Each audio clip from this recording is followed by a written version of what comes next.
All right, welcome back. Like I said, we've got a large program today, and we're going to go ahead and get started. We have several announcements. If Sharon Barhorse could come forward, and then after that will be Bill Edwards to make a presentation.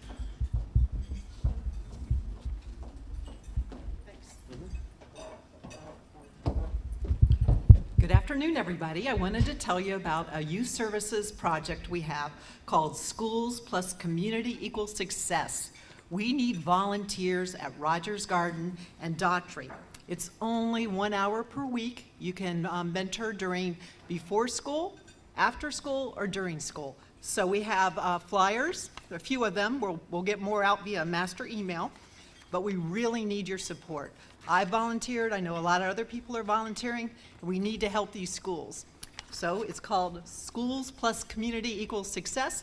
It's spearheaded by Bradenton Kiwanis Youth Services Committee. We are also having an outreach event called Book Bash. The Book Bash is going to be at Lakewood Ranch Dairy Queen. We're going to try to get volunteers for the program to mentor, and we're also going to hand out free books. So it should be a wonderful time. So if you want more information, call me and we'll send it all out via email on the web portal. Thank you. Stay there. Stay there? Okay. Sorry, I was like talking so fast. Alex Gardner, come on down.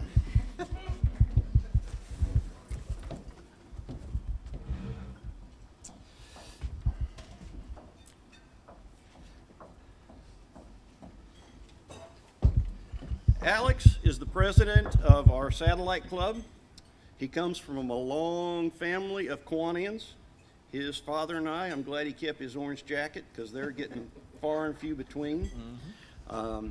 You're doing a great job, and I was working on something else to give you today. Kiwanis has what they call a Ruby K. That's for bringing 5 members into Kiwanis, and you definitely deserve a Ruby K. Okay? Thank you. Now,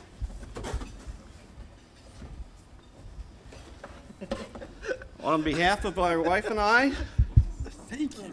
and the Bradenton Kiwanis Club, I'd like to present you with this bell.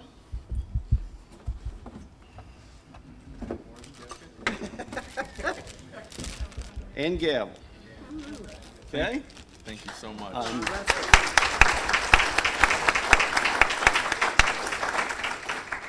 We always used to have what they called a bell box, and that's why I've had this in my office for better than a month, but I cannot find a bell box anymore.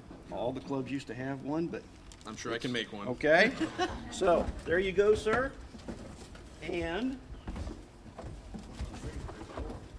Sharon, for you, since you are an all intent and purpose sponsoring the club,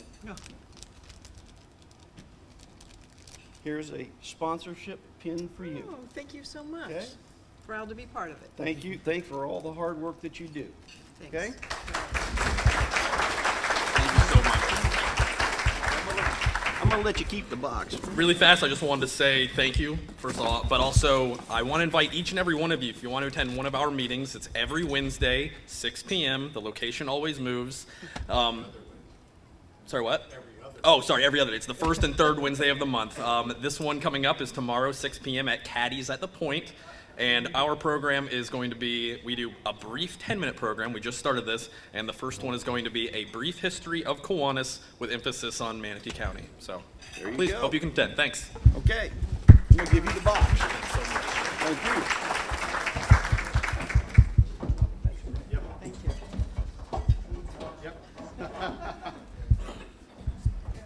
Okay, is Judge Smith, you have an announcement?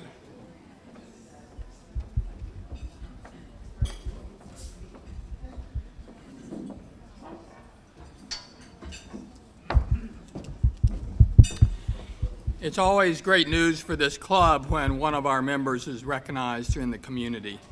On October 25th, 2018, Judge Tom Gallen is going to be recognized by the Manatee County Rural Health Services for his contributions and in his life to this community with the award of the Senator Ed Price Lifetime Achievement Award. So if you would join me in please congratulating Judge Gallen.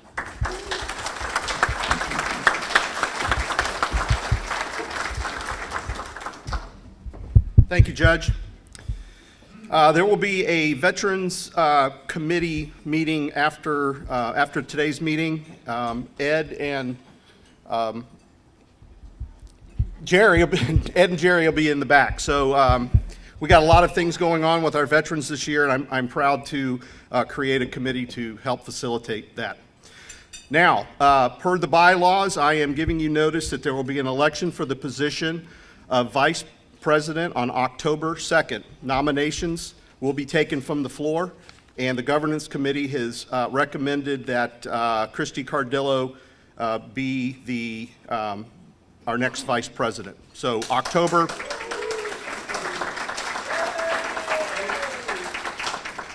2nd is the election, and you have been noticed. All right. You have somebody? Guests. Okay, Mac has our guests.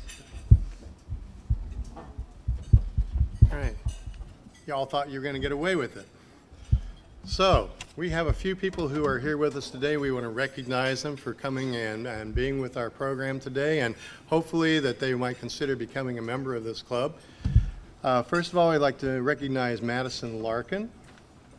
Where is she? Madison, would you please stand?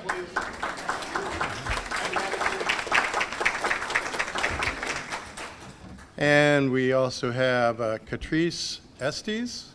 Hi, Catrice. TJ Cornett. Hi, TJ. Jessica Shubik. Hi, Jessica. And Eddie spells like Beauchamp, but sounds like Beecham. Eddie Beecham, if you please stand. We hope you'll have a good time today, and you'll come back and join us another time. Thank you. Let me put hers up.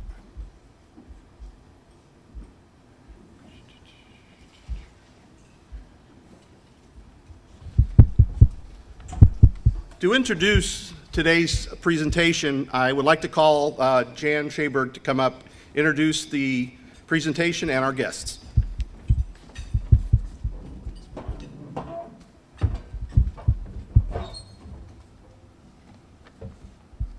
Hi, everyone. This is a great pleasure for me.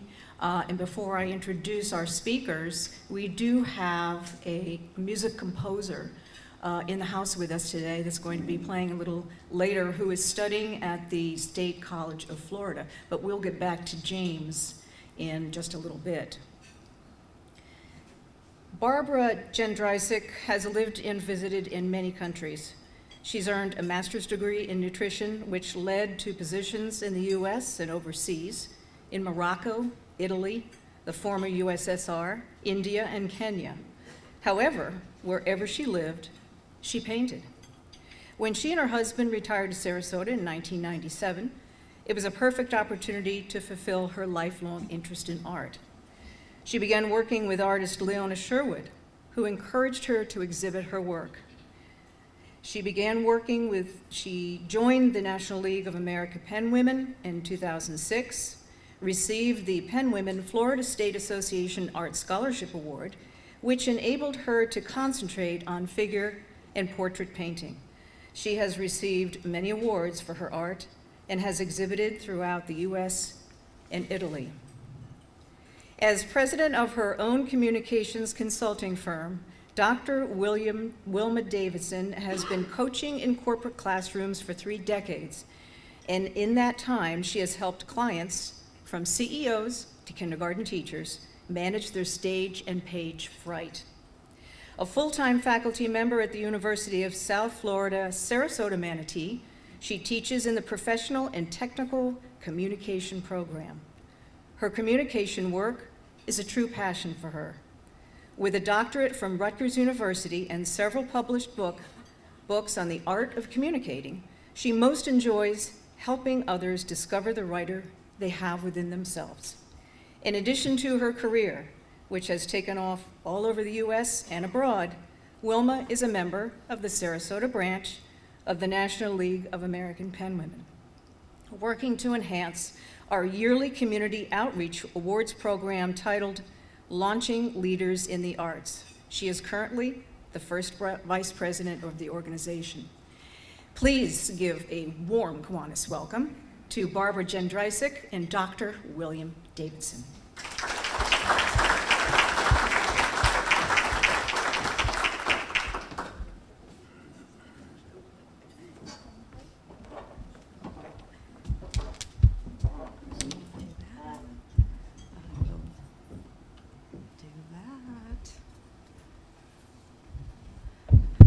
I'm the writer, Wilma, and Barb, you need to pull that down a little bit? Okay, that's great. And Barb's the artist, so now you can place us. And we're delighted to be here. And to answer the question, who in the world are the Penn women, we want to say that we're not University of Pennsylvania alumni.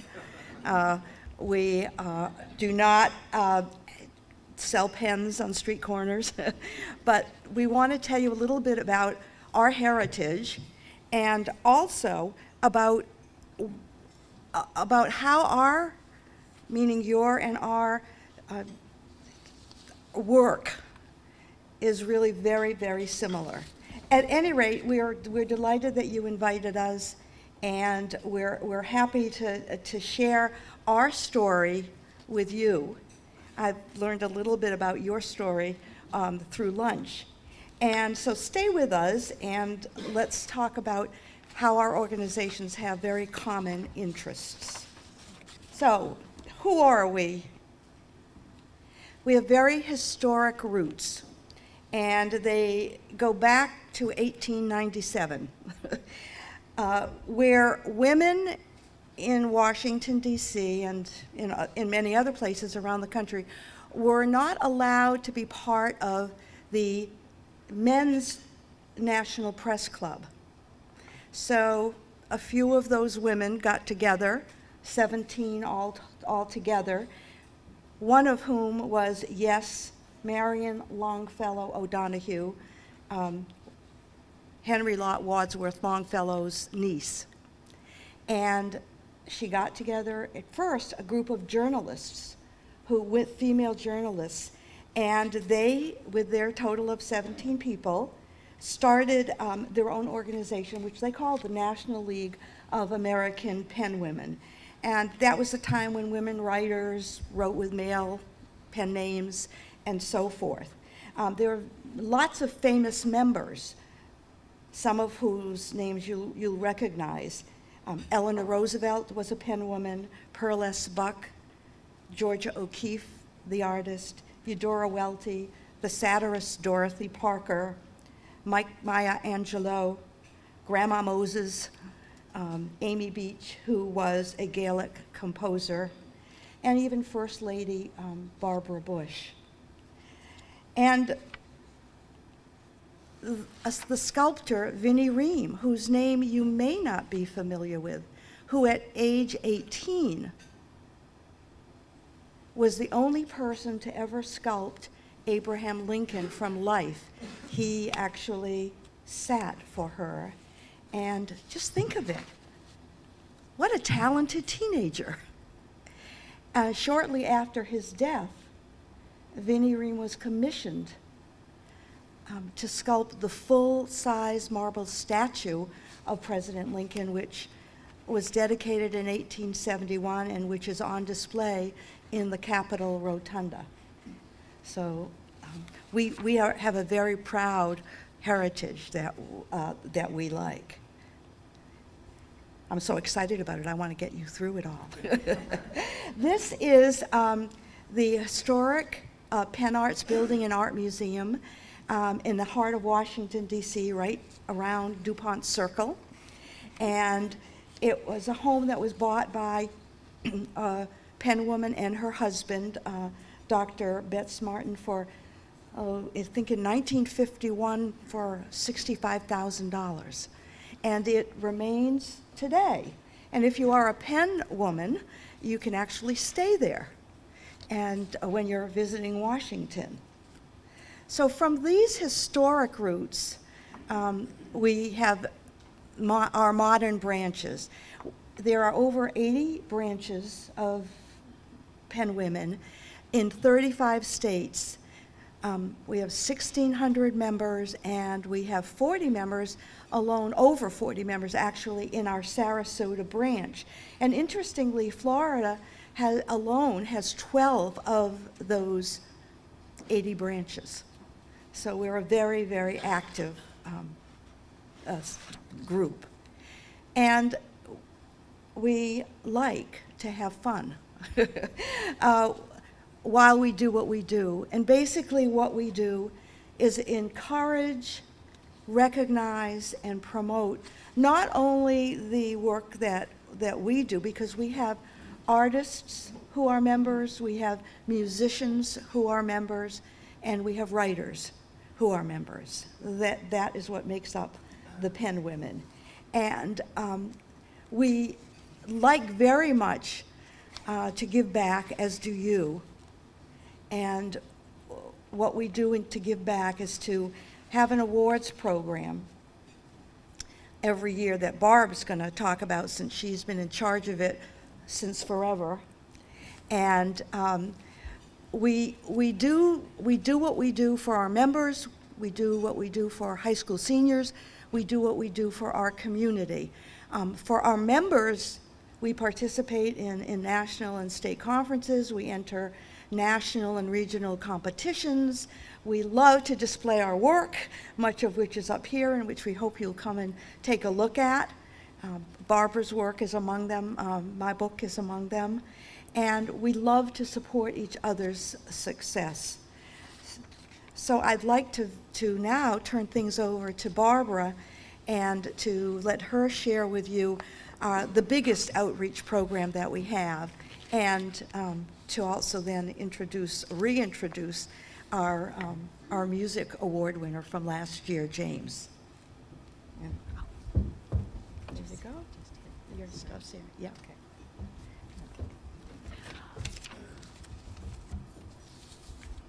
Our Launching Leaders in the Arts program was begun over 30 years ago by one of our Penn women, Betty Altman. She was an art member, and she felt that we needed to have an opportunity for the youth in our community to be recognized. And so this program was organized by Betty and carried on for all these years. Betty passed away on July 2nd, 2013 at the age of 99, and our branch continues this Launching Leaders in the Arts program. What does the program consist of?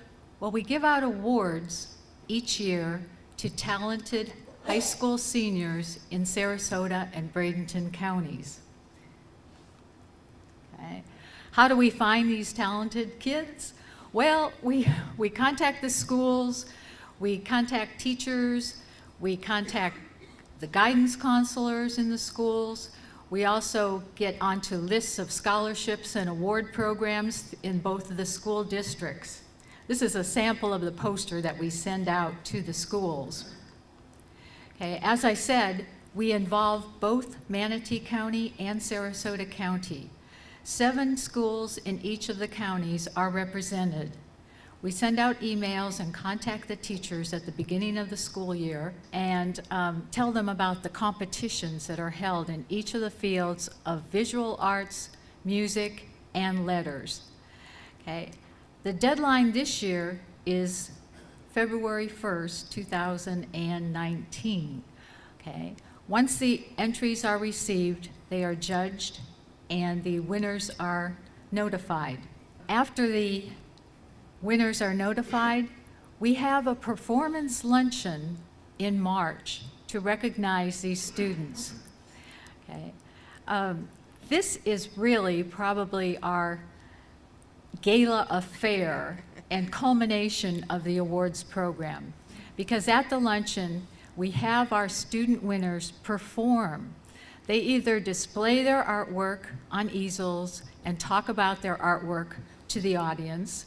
We have our writers who have won awards speak and read their compositions, and we have our musicians, such as James here, who won an award last year, perform their musical compositions.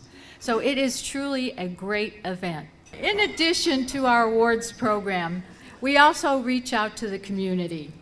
We have an artist journey panel discussion, which our members conduct at various venues throughout both Manatee and Sarasota County.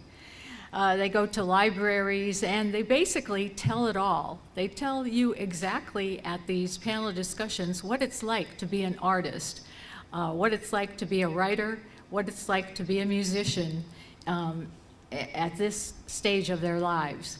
We also have our members represented at various festivals, reading festivals and art festivals throughout the community.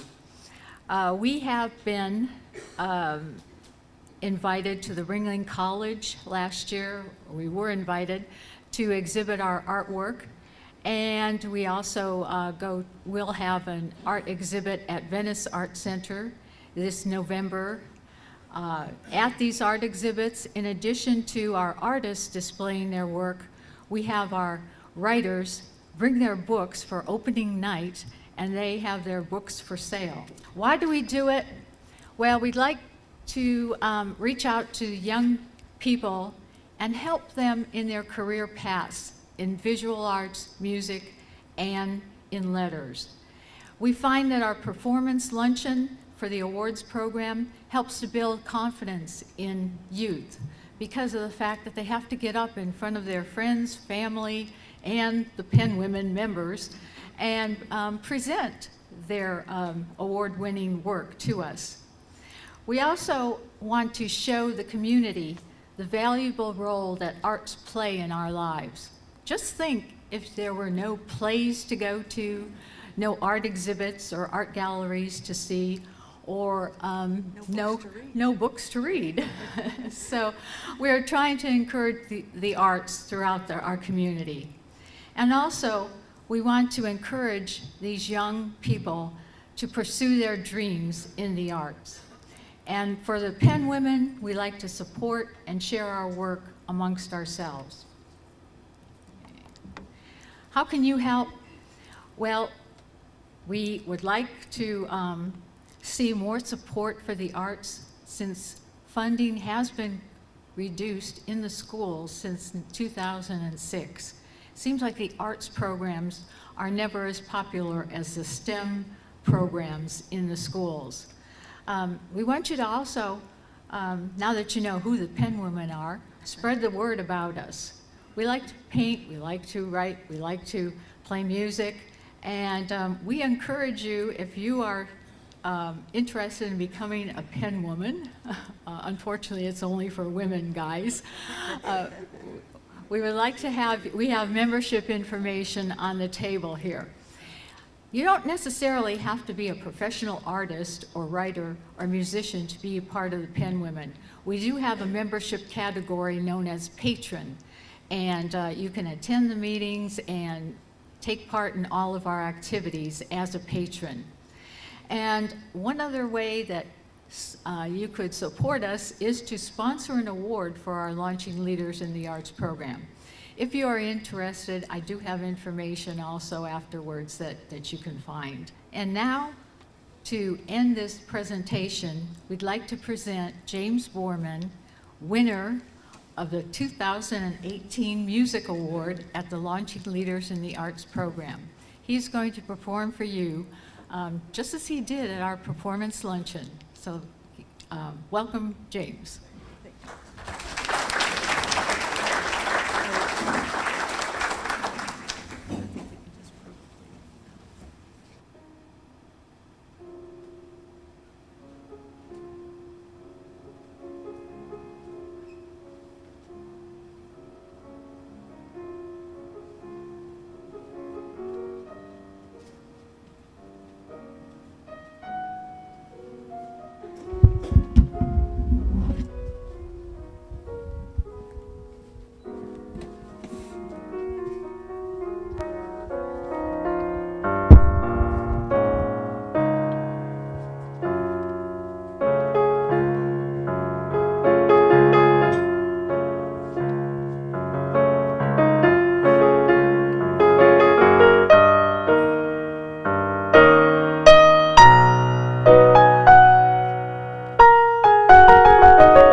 Have you guys come up to the front with me?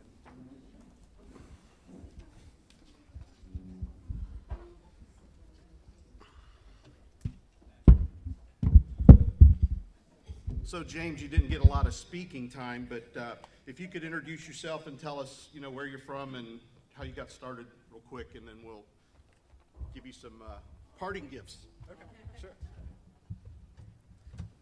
Hey there, my name's James. I'm from Spring, Texas, just north of Houston. I moved here about, I think 2 or 3 years ago, yeah. And I was going to Booker High School when I got affiliated with the American Pen Women because I was taking a composition class, and it was on our post-it board, and I thought, I can do this, It's, it's a bit of pocket money, it'd be a bit of fun, And not many people were applying for it, so I was pretty confident, and I ended up getting second place, yeah. And I also got to play for them at the award luncheon, and that's why I'm here today, so.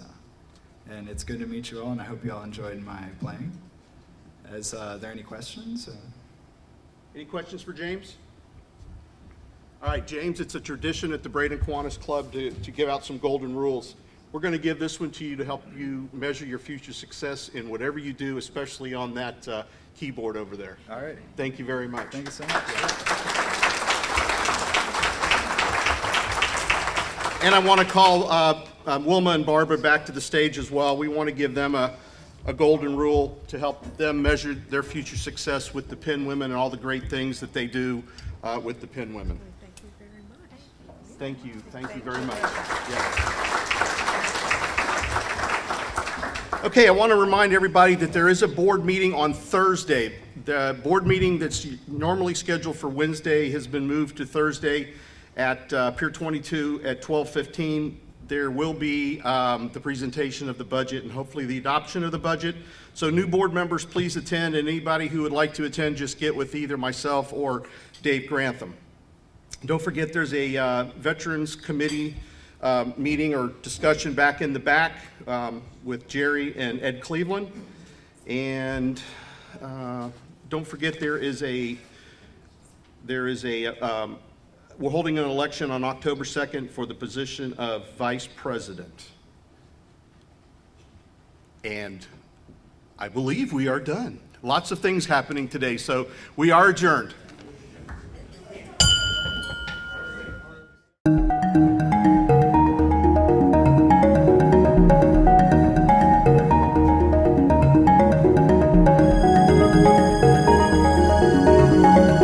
Thank you.